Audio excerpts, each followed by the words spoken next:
मेरे दोस्तों, मैं हैदराबाद से डॉक्टर कर्नल ब्रह्मजीत सिंह। मैं एक मेडिकल ऑन्कोलॉजिस्ट, हेमाटो ऑन्कोलॉजिस्ट और पैलिएटिव केयर स्पेशलिस्ट हूँ। यानी कि मैं एक कैंसर विशेषज्ञ हूँ जो हर प्रकार के कैंसर का उपचार, कीमोथेरेपी और नवीनतम उपचार प्रणाली टारगेटेड थेरेपी और इम्यूनोथेरेपी से करता हूँ। क्या आप कैंसर से बचना चाहते हैं? कैंसर क्यों और कैसे होता है और उससे कैसे बच सकते हैं जानना चाहते हैं? और अगर आप कैंसर के मरीज हैं और उसका सही इलाज जानना चाहते हैं तो मैं आपको अपने ज्ञान और तजुर्बे से सभी उचित, सटीक और प्रमाणिक जानकारी बिल्कुल सरल भाषा में समय समय पर देता रहूंगा। जानने के लिए मेरे साथ जुड़े रहें और इसके लिए सबसे पहले बेल आइकन पर प्रेस करें और इस चैनल को सब्सक्राइब करें।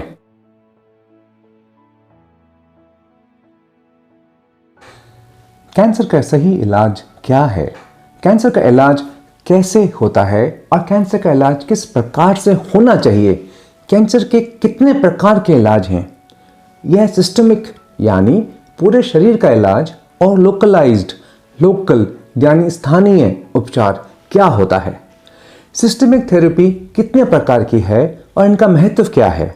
ये कैंसर का लोकल और स्थानीय इलाज कौन सा है?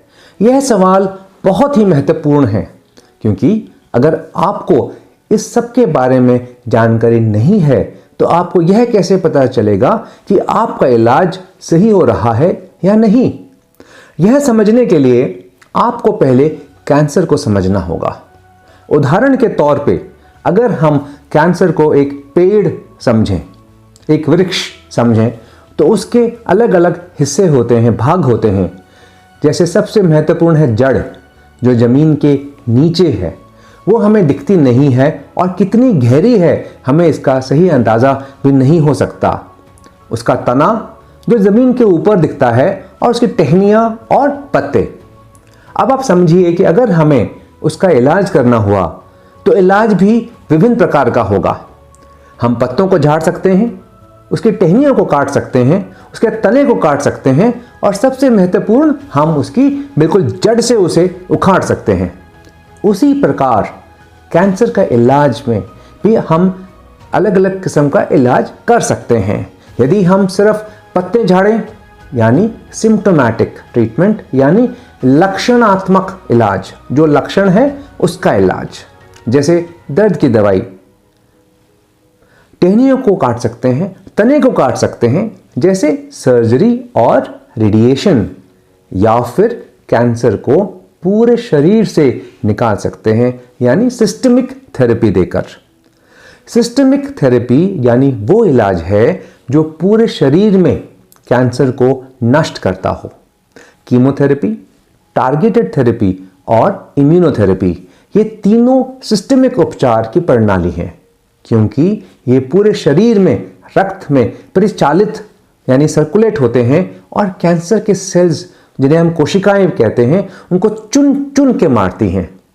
अब आप समझ गए होंगे कि कैंसर 3 प्रकार का होता है: सिस्टमिक, लोकल और symptomatic. Systemic chemotherapy, immunotherapy, targeted therapy. Local यानी स्थानीय, सर्जरी और रेडिएशन। और सिम्प्टोमैटिक यानी लक्षणात्मक, यानी जड़ से निकाल देने वाला इलाज, पूरे शरीर का इलाज। स्थानीय यानी तना या टहनी काटने का इलाज और सिर्फ लक्षणात्मक उपचार। सिस्टमिक थेरेपी उपचार की 3 सबसे महत्वपूर्ण तरीके हैं, जिसमें आते हैं कीमोथेरेपी, इम्यूनोथेरेपी और टारगेटेड थेरेपी। कीमोथेरेपी और इम्यूनोथेरेपी सिर्फ इंजेक्शन के रूप में उपलब्ध है और ये वेन यानी नस में दी जाती है। टारगेटेड थेरेपी दोनों टैबलेट और यानी गोली और इंजेक्शन दोनों के तरीके में उपलब्ध हैं। जो भी हम दवाई खाते हैं वह हमारे पेट और आंतों में हजम होकर हमारे खून में चली जाती है और फिर खून में सर्कुलेट यानी प्रचारित करती है। क्योंकि वो पूरे शरीर में पहुंच जाती है, इसलिए वो सिस्टमिक थेरेपी मानी जाती है। लोकल यानी स्थानीय इलाज में सर्जरी और रेडिएशन थेरेपी का उपयोग किया जाता है, क्योंकि हम पूरे शरीर को रेडिएशन नहीं दे सकते, ना ही पूरे शरीर की सर्जरी कर सकते, इसलिए यह स्थानीय इलाज का हिस्सा है। आमतौर पे दोनों यानी सिस्टमिक और लोकल थेरेपी को कैंसर के इलाज में उपयोग किया जाता है। या तो पहले सर्जरी यानी ऑपरेशन करके फिर कीमोथेरेपी देनी पड़ती है, या फिर पहले कीमोथेरेपी और उसके बाद सर्जरी और रेडिएशन, और कभी कभी तो कीमोथेरेपी और रेडिएशन एक साथ भी दी जाती है। पहले क्या देना है, क्या क्या इलाज करना है, यह सब निर्भर करता है कि यह कैंसर कहाँ का है, किस अंग का है, कैसा है, किस किस्म का है, यानी एडिनोकार्सिनोमा है, स्क्वैमस सेल कार्सिनोमा है, और बहुत इंपॉर्टेंट महत्वपूर्ण है कि कौन सी स्टेज यानी अवस्था में है, पहली स्टेज में है, स्टेज 1, स्टेज 2, स्टेज 3, स्टेज 4, तो इनके अवस्था के हिसाब से इलाज होता है। कितना फैला हुआ है और मरीज की मानसिक, शारीरिक और आर्थिक स्थिति, ये सब मिलकर तय करती हैं। इन सब तत्वों को मद्देनजर रखकर के निश्चय किया जाता है कि क्या इलाज सही है। आप जो भी अपने डॉक्टर के पास जाएं तो उनसे ज़रूर पूछें कि उन्हें क्यों और कौन सा इलाज दिया जाएगा और क्यों दिया जाएगा।